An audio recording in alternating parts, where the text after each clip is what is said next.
Friends, welcome to RBC tech channel. आपके अपने RBC tech channel पे आपका बहुत बहुत स्वागत है। दोस्तों, बात कर रहे हैं ट्रिपल सी एग्ज़ाम के बारे में। तो ट्रिपल सी का एग्ज़ाम जो है, जैसे कि सितंबर मंथ का एंड हो गया है और जब जो है अभी अक्टूबर मंथ का एग्ज़ाम होने वाला है आप लोग का। तो आप लोग तैयारी में अभी से लग जाइए। अभी आपके पास 15 से 20 दिन बचे हुए हैं टाइम, तो आप ज़्यादा से ज़्यादा तैयारी कर पाएँ। चलिए, टाइम वेस्ट ना करते हुए पहला क्वेश्चन आज का स्टार्ट करते हैं। HTML डॉक्यूमेंट्स को सेव किया जाता है, किस में सेव किया जाएगा। और चैनल पे जो लोग नए हैं दोस्तों, चैनल को लाइक और सब्सक्राइब जरूर कर लीजिए, ताकि आपके पास लेटेस्ट वीडियो इसमें आने वाली हैं और जो बहुत ज़्यादा हेल्प मिलेगा आपको एग्ज़ाम की तैयारी करने के लिए। तो चलिए देखते हैं। HTML डॉक्यूमेंट्स को सेव किया जाता है, किस में सेव किया जाता है? Special binary format, machine language, ASCII text या नन ऑफ दीज। तो इसमें हो जाएगा आपका ASCII text. Option C is right हो जाएगा यहाँ पे। आस्की टेक्स्ट का कभी कभी एग्जाम में फुल फॉर्म भी पूछा जाता है, तो इसका होता है American standard code for information interchange. American standard code for information interchange ASCII का फुल फॉर्म होता है। तो ऑप्शन सी इज़ राइट हो जाएगा यहाँ पे। अब देखते हैं अगला क्वेश्चन। उस सूची का नाम क्या है जो पिछले कुछ दिनों में देखे गए वेब पेजों और लिंक के URL को स्टोर करती है? What is the name of the list that store the URL of web page and link list in the past few days? तो यहाँ पे सही जवाब क्या हो जाएगा? Page list, link list, story list या ऑल ऑफ दीज। तो ऑप्शन सी इज़ राइट हो जाएगा यहाँ पे। हिस्ट्री लिस्ट कहा जाता है। आप किसी भी वेब पेज को सेव करने के लिए उसके हिस्ट्री में जाके चेक कर सकते हैं। तो ऑप्शन सी इज़ राइट हो जाएगा यहाँ पे। अब देखते हैं अगला क्वेश्चन, बहुत ज़्यादा इंपॉर्टेंट है ये। मर्ज करने से पहले डेटा के स्रोत के लिए संभव है। It is possible to a data source before performing a merge. Merge करने से पहले हम उसमें क्या क्या कर सकते हैं या नहीं कर सकते हैं, इसमें आपको बताना है। क्रिएट कर सकते हैं, मॉडिफाई कर सकते हैं या सॉर्ट कर सकते हैं, ऑल ऑफ दीज। इसमें से सही जवाब क्या होगा? तो यहाँ हो जाएगा आपका ऑप्शन डी इज़ राइट हो जाएगा। इसमें आपको ऑल ऑफ दीज सही हो जाएगा। इसमें क्रिएट भी कर सकते हैं आप, उसमें मॉडिफिकेशन भी कर सकते हैं और सॉर्टिंग भी कर सकते हैं डेटा का। तो ऑल ऑफ दीज इसमें सही हो जाएगा। ऑप्शन डी इज़ राइट हो जाएगा। अब देखते हैं अगला क्वेश्चन। सामग्री प्रस्तुत करने के लिए उपयोग किए जाने वाले HTML डॉट दस्तावेज के विशेष जो है स्वरूपण कोड क्या है? यहाँ देख लीजिए, ये समझाया गया इस तरह से। The special formatting code in HTML documents. HTML documents के लिए जो स्पेशल फॉर्मेटिंग कोड होते हैं वो क्या कहे जाते हैं, उसको क्या कहा जाता है? To present content are. तो यहाँ पे देख लीजिए, टैग्स हो गया, एट्रीब्यूट्स हो गया, वैल्यू हो गया या नन ऑफ दीज हो गया। तो यहाँ ऑप्शन ए इज़ राइट हो जाएगा आपका। जो भी HTML में फॉर्मेटिंग की जाती है या add code, special code add किए जाते हैं, उसे टैग कहा जाता है। तो HTML में टैगिंग कहा जाता है, टैग हो जाएगा। ऑप्शन ए इज़ राइट हो जाएगा यहाँ पे।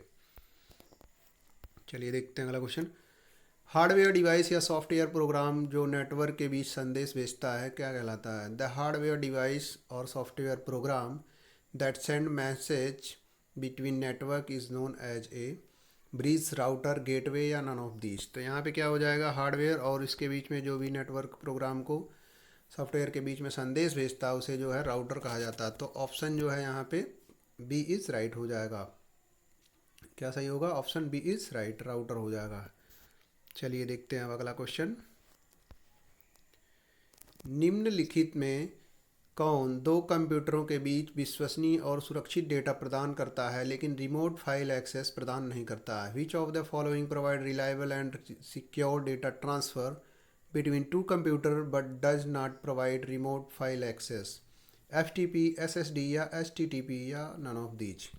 तो इसमें से आपका सही जवाब हो जाएगा ऑप्शन ए इज राइट हो जाएगा। FTP। FTP का फुल फॉर्म भी पूछा जाता है, फाइल ट्रांसफ़र प्रोटोकॉल। FTP जो है आपके पास जो है सिक्योर फाइल प्रदान करता है लेकिन रिमोट जो है एक्सेस प्रदान नहीं करता। ऑप्शन ए इज़ राइट हो जाएगा यहाँ पे। अभी देखते हैं क्वेश्चन नंबर 7। वेब पेज और वेब ब्राउज़र एक दूसरे के साथ संचार करने के लिए का उपयोग करते हैं? Web page and web browser are use for communication with each other. क्या यूज करते हैं वेब पेज और web browser? POP, HTTP, FTP या नन ऑफ दीज। तो यहाँ पे देख लीजिए, ऑप्शन बी इज़ राइट हो जाएगा। यहाँ पे सही जवाब हमारा हो जाएगा आपका hyper text transfer protocol. HTTP का फुल फॉर्म भी होता है hyper text transfer protocol. Option B is right. चलिए देखते हैं हम यहाँ पे। किसी प्रक्रिया को प्रस्तुत करने के समय में पूरा होने वाले समय के अंतराल को कहा जाता है? The interval from the time of submission a process of time of completion is turn age. इस टर्म राइट क्या कहा जाएगा, waiting time, turn around time, response time या थ्रूपुट कहा जाएगा। तो यहाँ पे हो जाएगा आपका ऑप्शन बी इज़ राइट हो जाएगा, turn around time, option B is correct हो जाएगा यहाँ पे। अभी देखते हैं अगला क्वेश्चन। ऑफिस 2000 में एम एस वर्ड डॉक्यूमेंट का फाइल एक्सटेंशन क्या है? The file extension in M S word document in office libre office 2000 is, तो ये इसमें से डॉट डी ओ एक्स हो जाएगा, dot T X T, dot D O C या डॉट पी डी एफ, इसमें से सही विकल्प हो जाएगा ऑप्शन सी इज़ राइट हो जाएगा यहाँ पे। सही जवाब क्या होगा, option C is right, dot D O C. जो फाइल एक्सटेंशन है लिब्रे ऑफिस वर्ड में जो है एम एस वर्ड का 2000 का, तो ये हो जाएगा आपका डॉट डी ओ सी। पुराना फाइल वर्जन जो होता है उसका डॉट डी ओ सी के नाम से जाना जाता है। अब देखते हैं अगला क्वेश्चन। विषम को चुनिए, चूज द ऑड आउट, इसमें से क्या आपको लगता है कि इसमें से जो ऑड नंबर है कौन सा है, विषम क्या होगा इसमें से? जो इसमें दिया गया है एप्लीकेशन, पेरिफेरल, सॉफ्टवेयर या ऑपरेटिंग सिस्टम, तो इसमें देख लीजिए एप्लीकेशन भी एक सॉफ्टवेयर है, सॉफ्टवेयर तो ऑलरेडी सॉफ्टवेयर, और ऑपरेटिंग सिस्टम भी एक सॉफ्टवेयर ही है, बट इसमें दिया गया है पेरिफेरल्स। पेरिफेरल्स जो है डिवाइस होती है, तो यहाँ पे हो जाएगा ऑप्शन बी इज़ राइट हो जाएगा, पेरिफेरल्स। चलिए देखते हैं अगला क्वेश्चन। मौजूदा प्रस्तुति को खोलने के लिए दबाएं to open an existing presentation press. अगर आपके पास कोई पीपीटी बना हुआ है और आप उसको ओपन करना चाह रहे थे तो किस कमांड के थ्रू आप उसको ओपन कर सकते हैं? तो control I, control N, control A या कंट्रोल ओ। तो यहाँ हो जाएगा आपका सही जवाब ऑप्शन डी इज़ राइट हो जाएगा, कंट्रोल ओ प्रेस करेंगे किसी भी प्रेजेंटेशन को ओपन करने के लिए, कंट्रोल ओ ओपन करेंगे, तो ऑप्शन डी इज़ राइट। अभी देखते हैं अगला क्वेश्चन। आप उस चार्ट को क्या कहते हैं जो दर्शाता है कि एक या अधिक डेटा अनुबंध दूसरे डेटा एलिमेंट से कैसे संबंधित है? What do you call the chart that shows the proportion of how one or more data element relate to another data element? X Y chart, line chart, pie chart या column chart? तो इसमें से हो जाएगा जो X Y chart है, option A is right हो जाएगा। यहाँ पे एक्स वाई चार्ट कहा जाता है। एक्स वाई मतलब एक्स हो गया इधर से और हॉरिजेंटल वर्टिकल हो गया, और वाई जो है आपका हॉरिजेंटल हो गया, तो एक्स वाई चार्ट जो है रिप्रेजेंट करता है इसके, तो ऑप्शन ए इज़ राइट हो जाएगा। चलिए देखते हैं अगला क्वेश्चन। स्पेलिंग डायलॉग बॉक्स को मेनू से स्पेलिंग चुन करके शामिल किया जा सकता है। The spelling dialog box can be involve by choosing spelling from which menu, यहाँ पे दिया गया है डैश दिया गया है, तो यहाँ पे क्या हो जाएगा, इंसर्ट फाइल्स, टूल्स या व्यू मेनू से। तो आप जो है स्पेलिंग कहाँ से चेक कर सकते हैं? तो टूल्स मेनू से, ऑप्शन सी इज़ राइट हो जाएगा यहाँ पे।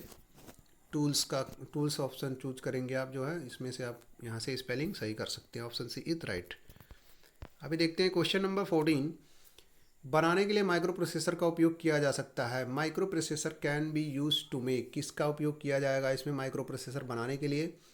कंप्यूटर, कैलकुलेटर या डिजिटल सिस्टम या ऑल ऑफ द अबव, इन सब में जो है माइक्रो प्रोसेसर का इस्तेमाल किया जा सकता है या नहीं किया जा सकता है? तो बिल्कुल किया जा सकता है, ऑप्शन डी इज़ राइट हो जाएगा यहाँ पे।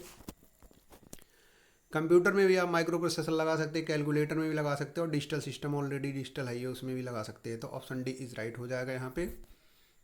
ठीक है, अब देखते हैं नेक्स्ट क्वेश्चन। यदि एक से अधिक स्थानों पर समान फॉर्मेटिंग की आवश्यकता है तो टेक्स्ट को फॉर्मेट करने की प्रक्रिया को कौन सरल बनाता है?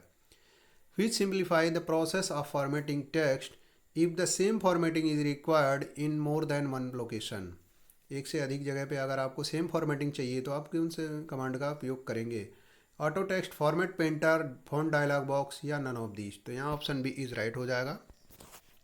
फॉर्मेट पेंटर का उपयोग किया जाता है, सेम फॉर्मेट को अगर दूसरी जगह अप्लाई करना है तो फॉर्मेट पेंटर का प्रयोग किया जाएगा, ऑप्शन बी इज़ करेक्ट हो जाएगा। अभी देखते हैं क्वेश्चन नंबर 16। आमतौर पर उपयोग किए जाने वाले कमांड और टूल्स का त्वरित पहुंच के लिए, मतलब क्विक एक्सेस के लिए किसका उपयोग किया जा सकता है? Which can be use to quick access to commonly used commands and tools? Status bar, title bar, tool bar या मेनू बार? इसमें से सही जवाब क्या होगा? अगर आप किसी भी एप्लीकेशन में वर्क कर रहे हैं तो आपके पास जो है टूल बार का होना बहुत ज़रूरी है, क्योंकि आप वहाँ से किसी भी कमांड को क्विकली एक्सेस कर सकते हैं, तो ऑप्शन सी इज़ राइट हो जाएगा यहाँ पे, option C is right, tool bar हो जाएगा, ऑप्शन सी इज़ राइट। अब देखते हैं नेक्स्ट क्वेश्चन। डेटा को आरोही या अवरोही क्रम में व्यवस्थित किया जा सकता है। Data can be arrange in ascending और descending order by using sort command from table menu या sort command from data menu या sort command from tools menu. तो इसमें से नन ऑफ दीज हो जाएगा, यहाँ पे कौन सा सही होगा? ऑप्शन बी इज़ राइट हो जाएगा, शॉर्ट कमांड फ्रॉम डेटा मेनू। अगर आपको डेटा को शॉर्ट करना है असेंडिंग या डिसेंडिंग ऑर्डर में तो आपको जो है शॉर्ट कमांड का इस्तेमाल करना पड़ेगा, और वो कहाँ पे मिलेगा, डेटा मेनू के अंदर जाके आप शॉर्ट कमांड इस्तेमाल कर सकते हैं। लिब्रे ऑफिस जो है राइटर्स ये कैल्क से क्वेश्चन पूछा गया है, ठीक है। तो यहाँ पे हो जाएगा short command from data menu, option B is right हो जाएगा। अभी देखते हैं क्वेश्चन नंबर 18। स्लाइड शो शुरू करने के लिए आप क्या करते हैं, what do you do to start slide show, click and go, turn on transition, click on the slide show icon, या ऑल ऑफ द अबव। इसमें से सही विकल्प हो जाएगा हमारा ऑप्शन सी इज़ राइट हो जाएगा। Click on the slide show icon, अगर आपको स्लाइड शो स्टार्ट करना है तो आप उसमें से जो है slide show click on the slide show icon पे क्लिक कर सकते हैं, तो ऑप्शन सी इज़ राइट हो जाएगा यहाँ पे। अभी देखते हैं नेक्स्ट क्वेश्चन नंबर अगला। उमंग ऐप में वर्तमान में कितनी सेवाएं उपलब्ध हैं, 100 से अधिक, 50 से अधिक, 25 से अधिक, या नन ऑफ दीज। तो यहाँ पे हो जाएगा आपका ऑप्शन ए इज़ राइट हो जाएगा। उमंग ऐप में जो भी सेवाएं दी गई हैं वो 100 से ऊपर दिए गए हैं, उसमें सर्विसेज जो अभी करंट टाइम में हैं वो 100 से ऊपर हैं, तो ऑप्शन ए इज़ राइट हो जाएगा यहाँ पे। अभी देखते हैं क्वेश्चन नंबर 20। एंटीवायरस हमेशा फिशिंग हमलों से रक्षा करता है, एंटीवायरस तो बिल्कुल करता है, ऑप्शन ए इज़ राइट हो जाएगा यहाँ पे। ट्रू और फॉल्स के क्वेश्चन बहुत ज़्यादा इंपॉर्टेंट है आपके लिए, परीक्षा में आएंगे ही आएंगे ये। तो यहाँ पे जो है एंटीवायरस हमेशा फिशिंग हमलों से रक्षा करता है, ऑप्शन ए इज़ राइट हो जाएगा, ट्रू बिल्कुल सही है। चलिए देखते क्वेश्चन नंबर 21। हाइपरलिंक की शॉर्टकट की क्या होती है, control P, control O, control K, या कंट्रोल एस। तो अगर आप कहीं भी काम कर रहे हैं तो हाइपरलिंक अगर आपको लगाना है तो यहाँ पे कंट्रोल जो है कंट्रोल के का प्रयोग करेंगे। कंट्रोल के जो है उपयोग किया जाता है हाइपरलिंक इंसर्ट करने के लिए, ऑप्शन सी इज़ राइट हो जाएगा आपका यहाँ पे। अभी देखते क्वेश्चन नंबर नेक्स्ट। IMEI में कितने डिजिट का होता है, 10, 12, 14, या 15। तो ऑप्शन देख लीजिए, सही जवाब क्या होगा, IMEI में जो है 15 डिजिट का होता है, तो यहाँ हो जाएगा आपका ऑप्शन डी इज़ राइट हो जाएगा। बहुत ज़्यादा इंपॉर्टेंट है और बहुत ईजी क्वेश्चन भी है, बहुत ज़्यादा बार पूछा जा चुका है एग्जाम में, तो ऑप्शन डी इज़ राइट हो जाएगा। अभी देखते हैं अगला क्वेश्चन। व्हाट्सएप पर किसी व्यक्ति को इंगित करने के लिए क्या इस्तेमाल किया जाता है, अगर किसी को आप रिप्रेजेंट करना चाह रहे हैं, शो करना चाह रहे हैं, @ का इस्तेमाल यहाँ पे किया जाएगा, तो ऑप्शन सी इज़ राइट हो जाएगा यहाँ पे। ये बहुत ही ज़्यादा इजी क्वेश्चन है और बहुत ज़्यादा बार पूछा गया, इस बार भी पूछा गया था, तो ये जो है बहुत ज़्यादा इंपॉर्टेंट क्वेश्चन है, ऑप्शन सी इज़ राइट हो जाएगा। चलिए देखते हैं क्वेश्चन नंबर 24। एक ही बैंक की 2 शाखाओं का IFSC कोड एक हो सकता है क्या। यहाँ पूछा गया है अगर आपके पास जो है बैंक बैंक में हैं, अगर क्या एक ही बैंक का पूछा गया यहाँ पे, 2 शाखाओं का IFSC कोड एक हो सकता है क्या। किसी बैंक में 2 शाखाएं हैं, उनका IFSC कोड एक होगा या अलग अलग होगा। तो ये हो जाएगा ऑप्शन बी इज़ राइट होगा यहाँ पे।